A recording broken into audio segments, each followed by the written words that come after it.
ఇవాళ రాష్ట్రంలో నలుమూలల ఎక్కడ చూసినా हर किसी को भी पूछो जय तेलंगाना जय केसीआर बोल रहे। वो निर्मल भी होने दो, हैदराबाद की जुबली हिल्स भी होने दो, जिधर भी देखो केसीआर, वापस केसीआर होना बोल के लोग बोलना शुरू कर दिए हैं। इवाल मन दग्गर कूडा मीरु आलोचिंचंడి।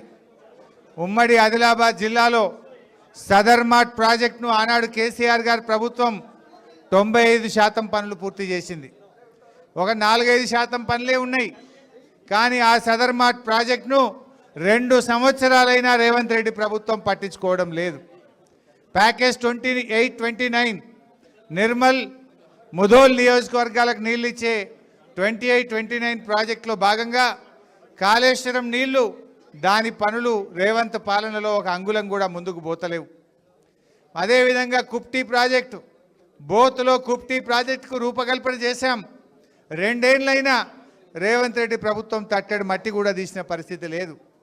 లోయర్ పెనుగంగా ఆదిలాబాద్ నియోజకవర్గంలో 90% పనులు, బ్యారేజ్ నిర్మాణం పూర్తయింది, పంప్ హౌస్ పూర్తయింది, ప్రధాన కాలువలు కూడా తవ్వినం। ఇన్ని పిల్ల కాలువలు తవ్వితే 50,000 ఎకరాలకు ఆదిలాబాద్ నియోజకవర్గంలో నీళ్ళు వస్తాయి। దాన్ని కూడా పట్టించుకున్న పరిస్థితి లేదు। రేవంత్ పాలనలో రైతులను, ఆదిలాబాద్ జిల్లాను తీవ్రంగా నిర్లక్ష్యం చేస్తూ ఉన్నారు। సన్నవడ్లు పండినాయి, పండి అన్నారు। పోయిన యాసంగిలో మా నిర్మల్లో, ముధోల్లో, మా బోతులో, మా ఆదిలాబాద్ జిల్లాలో సన్నవడ్లు అమ్మిన రైతులకు ఈ రోజు వరకు కూడా బోనస్ పైసలు రాలే। మళ్ళా పంట చేతికి వచ్చింది, పోయిన పంట కూడా ఇంతవరకు బోనస్ ఇయ్యలే। రేవంత్ రెడ్డిది ఎట్లుందంటే అంతా ఆగమాగం, సగం సగం। ఎందుకు ఈ మాట అంటున్నా? రుణమాఫీ చేసిండు, ఎంతమందికి అయిందే ఊళ్ళే? సగం మందికి రుణమాఫీ అయింది, సగం మందికి కాలేదు। రేవంత్ రెడ్డి వచ్చినాక 4 పంటలు వచ్చినాయి, 2 పంటలకు రైతు బంధు ఇచ్చిండు, 2 పంటలకు ఎగ్గొట్టిండు। బోనస్, ఒక పంటకు బోనస్ ఇచ్చిండు, ఇంకొక పంటకు ఎగ్గొట్టిండు।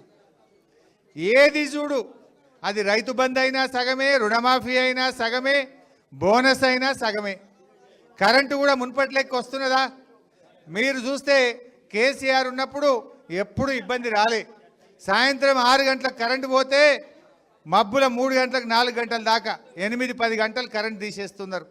మోటార్లు కాలుతున్నాయి, మున్పటి లెక్క కరెంటు కూడా వస్తున్న పరిస్థితి లేదు। చివరికి యూరియాన్ని ఇచ్చినాడే రేవంత్ పాలనలో। యూరియా బస్తాలు కూడా దొరకక లైన్లలో నిలబడి జనం పరేషాన్ అయిపోయింది। యూరియా బస్తాలు ఇవ్వలేని చేతగాని దద్దమ్మ ప్రభుత్వం రేవంత్ రెడ్డి ప్రభుత్వం। రైతు బంధు ఇవ్వైతివి, రుణమాఫీ చేయవైతివి, బోనస్ ఎగబెడితివి, చివరికి ఎరువు బస్తాలు కూడా ఇయ్య శాత కాలేదు నీకు। కొంతమంది ఎరువు బస్తాలు దొరకక అమోనియా కొనుకొచ్చేసుకున్నారు, 900-950 బస్తా కొనుకొచ్చుకున్నారు।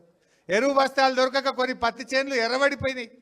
వర్షాలు పడి నిర్మల్ జిల్లాలో తీవ్ర నష్టం జరిగింది।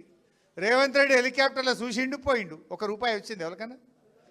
ఇవాళ అకాల వర్షాల వల్ల నిర్మల్ జిల్లాలో మునిగిపోయిన పంట పొలాలకు ₹1 ఇచ్చిండా రేవంత్ రెడ్డి అని అడుగుతున్నా।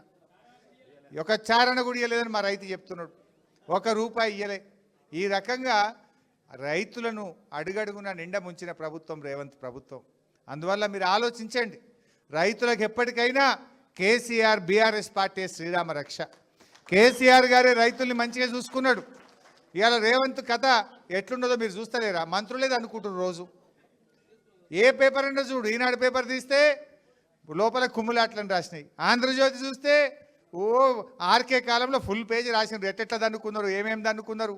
కొంతమంది మంత్రులు ఆడోళ్ళని ఇళ్ళకి పిలుచుకుంటున్నారు, మహిళా ఆఫీసర్లను। ఇంత దుర్మార్గంగా ఇవాళ పేపర్లు పుంఖానుపుంఖలుగా పేపర్లు రాస్తూ ఉన్నాయి। టీవీ ఛానల్ పెడితే ఈ మంత్రి ఆ మంత్రిని తిట్టుడు, ఆ మంత్రి ఈ మంత్రిని తిట్టుడు, ముఖ్యమంత్రి ఒక మంత్రి తిట్టుడు, ఆ మంత్రిని ముఖ్యమంత్రి తిట్టుడు। పాలన తక్కువ, పంచాయతీలు ఎక్కువ। పబ్లిక్ గురించి ఏమైనా ఆలోచన చేస్తున్నారా? అరే క్యాబినెట్ మీటింగ్ పెడితే యూరియా బస్తాలు దొరుకుతున్నాయా లేవా అని చూడాలి। క్యాబినెట్ మీటింగ్ కొడితే తుఫాన్ వచ్చింది, వడ్లు కొంటరా లేదా, జల్దీ వడ్లు కొనుండ్రి అని మాట్లాడాలి। అరే పోయిన యాసంగి బోనస్ ఇవ్వలేదు, గా బోనస్ జల్దీ ఎట్లా ఇవ్వాలనో క్యాబినెట్లో మాట్లాడాలి। పిల్లలకు 2 లక్షల ఉద్యోగాలు ఇస్తామన్నాము, గా ఉద్యోగాలు ఎప్పుడు ఇస్తామో క్యాబినెట్లో మాట్లాడాలి। వీళ్ళు ఏం మాట్లాడుకుంటారు? తన్నుకునుడు। కొండా సురేఖ క్షమాపణ చెప్తున్నది, కొండా సురేఖ తిట్టినందుకు క్షమాపణ చెప్పుకునేటువంటి పరిస్థితి cabinet meeting ఎజెండాలు।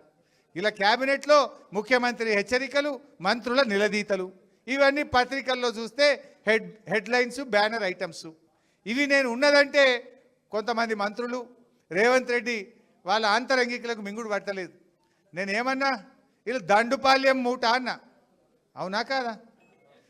Revanth cabinet Dandupalyam మూట అన్న, బరాబర్ అంట, మళ్ళీ మళ్ళీ అంట. మీరు తుపాకీ పెట్టింది నిజం, ఇండస్ట్రియలిస్టులు బెదిరించి పైసలు వసూలు చేసింది నిజం. ఇది కాదా? నిజం కాదా? ఎంక్వైరీ చేయి, దమ్ముంటే పెట్టు, జ్యుడిషియల్ కమిషన్ పెట్టు, సిబిఐ విచారణకి. ఇవి మాట్లాడితే శాత కాదు. వీళ్ళు ఎక్కడ పాలన మరిచిండ్రు. 4000 పింఛన్ వచ్చిందా? మహిళలకు 2500 వచ్చినాయా? ఆడోళ్ళకి ఫ్రీ అన్నాడు, మగవాళ్ళకి డబుల్ టికెట్ కొట్టబట్టే. మరి ఏమి ఇచ్చినట్టు? భార్యకు ఫ్రీ అంటివి, మగనికేమో డబుల్ టికెట్ కొడుతుంది. ఆడికాడికి అయిపోయాయి. ఇంకేమున్నది నీ ఫ్రీ కథ? ఏమున్నది? టికెట్లు పెరగలే, బస్ టికెట్లు 5 సార్లు పెంచిండు. పండుగ పేరు ఒకసారి పెంచిండు, టోల్ గేట్ పేరు మీద ఒకసారి పెంచిండు, రౌండ్ ఫిగర్ ఒకసారి పెంచిండు, డీజిల్ ధర పెరిగిందని ఒకసారి పెంచిండు. అడ్డగోలుగా 2 ఏళ్లలో 5 సార్లు బస్ ఛార్జీలు పెంచిండు. సీసాల ధర కూడా పెంచిండు కదా, పెంచిండా లేదా? బీర్ సీసా పెరిగింది, విస్కీ సీసా పెరిగింది. బస్సు టికెట్లు పెంచుతీవి, మద్యం ధరలు పెంచుతీవి, ఆర్టీఏ ఛార్జీలు. ఎవడన్నా మోటార్ సైకిల్ కొనుక్కుంటే 4000 పెంచిండు. దానికి రిజిస్ట్రేషన్ ఫీజులు పేరు మీద ఒక మోటార్ సైకిల్ కొనుక్కుంటే 4-5 వేల రూపాయలు పెంచిండు. లైసెన్స్ తీసుకుంటే ఫీజు పెంచిండు. విత్తనాలు, జనుము జీలుగు విత్తనాలు కొంటే దాని ధర కూడా పెంచిండా లేదా? విత్తనాల ధర పెంచుతీవి, మద్యం ధర పెంచుతీవి, బస్సు టికెట్ల ధర పెంచుతీవి. నువ్వు పెంచింది ఏమున్నదా రేవంత్ రెడ్డి? పేద ప్రజలను ధరలు పెంచుడు, కమిషన్లు దంచుడు. ఇంతకు మించి ఏమైనా చేసిండా? గరీబోళ్ళకేమో ధరలు పెంచిండు, కమిషన్లు ఏమో దంచుతుండు, ఢిల్లీకేమో కడుతుండు. ఇదేనా రేవంత్ పాలన? ప్రజా పాలన అంటే ఇదేనా? దయచేసి ఆలోచన చేయండి. ఆనాడు ఉమ్మడి ఆదిలాబాద్ జిల్లాలో నిర్మల్లో మెడికల్ కాలేజ్ పెట్టిండు కేసీఆర్. నిర్మల్లో అద్భుతమైన కలెక్టరేట్ కట్టించిండు కేసీఆర్. ఎన్నేళ్ల కల నిర్మల్ జిల్లా? మీ స్వర్ణవాగు మీద ఎన్ని చెక్ డ్యాములు కట్టాం? 12 చెక్ డ్యాములు మీ స్వర్ణవాగు మీద. ఆ రోజు ఇరిగేషన్ మంత్రిగా నేనే కదా మంజూరు ఇచ్చి కొబ్బరికాయ కొట్టింది. ఇవాళ స్వర్ణవాగు కింద ఎన్ని పంటలు పండుతున్నాయి ఆ చెక్ డ్యామ్ల కింద. ఎన్ని మంచి పనులు చేసింది బీఆర్ఎస్. ఏం చేసిండు 2 ఏళ్లలో రేవంత్ రెడ్డి? ధరలు పెంచుడు తప్ప, కమిషన్లు దంచుడు తప్ప, పోలీస్ కేసులు పెట్టుడు తప్ప ఏమన్నా చేసిండా? రైతులు తిరుగుబాటు చేస్తే ఆ ఫ్యాక్టరీ రద్దయింది, కానీ కేసులు అయితే మిగిలినాయి. పామాయిల్ కాదు, అదేంది ఇథనాల్ ఫ్యాక్టరీ. ఎంత కొట్లాడినా ఇథనాల్ ఫ్యాక్టరీ కోసం. దిలాల్పూర్ రైతు కన్వీనర్ వీళ్ళు ఎంత కొట్లాడినరు ఆ రోజు. ఆ ఫ్యాక్టరీ రద్దు కావాలంటే ఇవాళ మొత్తం గ్రామాలు రోడ్డు మీదకి ఎక్కి వంట వార్పు పెడితే తప్ప ఈ మొద్దు ప్రభుత్వానికి వినబడే పరిస్థితి లేదు. పామాయిల్ ఫ్యాక్టరీ పోయింది, ఇథనాల్ ఫ్యాక్టరీ వద్దంటే కానీ కేసులు పెట్టిర్రు. ఎన్ని రకాల ఇబ్బందులు. ఒక్కటన్నా మంచి పని చెప్తారా? ఏంది మీరు ఇచ్చింది ఏమున్నది? పేదలకు ఇచ్చిన పథకాలు బంద్ అయినాయి. కేసీఆర్ కిట్టు బంధు, న్యూట్రిషన్ కిట్టు బంధు, బతుకమ్మ చీరలు బంధు, గొర్రెలు బంధు, దళిత బంధు, చేప పిల్లలు బంధు, అన్ని బందే కదా ఉన్న పథకాలకు. అందుకే నేను రేవంత్ రెడ్డికి మొన్న పేరు పెట్టినా, నువ్వు చీఫ్ మినిస్టర్ కాదు, కటింగ్ మాస్టర్. కేసీఆర్ పథకాలకు కటింగ్ పెట్టినావు. ఏది? చేపల పథకము, దళిత బంధు పథకము, గొర్రెల పథకము, KCR kit, nutrition kit, Bathukamma చీరలు, ఇదేంది రంజాన్ కిట్టు, క్రిస్టమస్ కిట్టు, అన్ని కటింగ్ పెట్టినావు. ఇక కాకపోతే జేబుల కత్తెర పెట్టుకొని తిరుగుతుండిగా. కేసీఆర్ గారు మెడికల్ కాలేజ్ కట్టిండు అనుకో, నిర్మల్ రావాలని ఇబ్బందిగా తిరగాలి. యాడన్నా హైదరాబాద్లో పెద్ద ఫ్లైఓవర్లు మన కేసీఆర్ కడితే పోవాలని ఇబ్బందిగా తిరగాలి. యాడైనా కనబడతా చూసుడు, ఇబ్బందిగా తిరిచుడు. ఈయన వచ్చినాక 2 ఏళ్లలో కట్టింది ఒకటి ఉన్నది, ఒక్కటి కూడా కట్టింది లేదు, ప్రజలకు మేలు చేసింది లేదు. అందువల్ల మీరందరూ కూడా రేపు స్థానిక సంస్థల ఎన్నికలు వస్తున్నాయి, ప్రజలు ముందున్నారు. బీఆర్ఎస్ కార్యకర్తలుగా మనం ఇప్పుడు ఉడకాల్సిన అవసరం ఉంది. జనం మన దిక్కు చూస్తున్నారు, జనం కేసీఆర్ వైపు చూస్తున్నారు. కార్యకర్తలు తయారు కండి. రేపు ఎప్పుడు స్థానిక సంస్థల ఎన్నికలు పెట్టినా మనం నిర్మల్ జిల్లాలో గులాబీ జెండా ఎగిరేస్తాం, తప్పకుండా ఎగిరేస్తాం. దానికి అందరూ సిద్ధంగా ఉండాలని కోరుకుంటూ జై తెలంగాణ.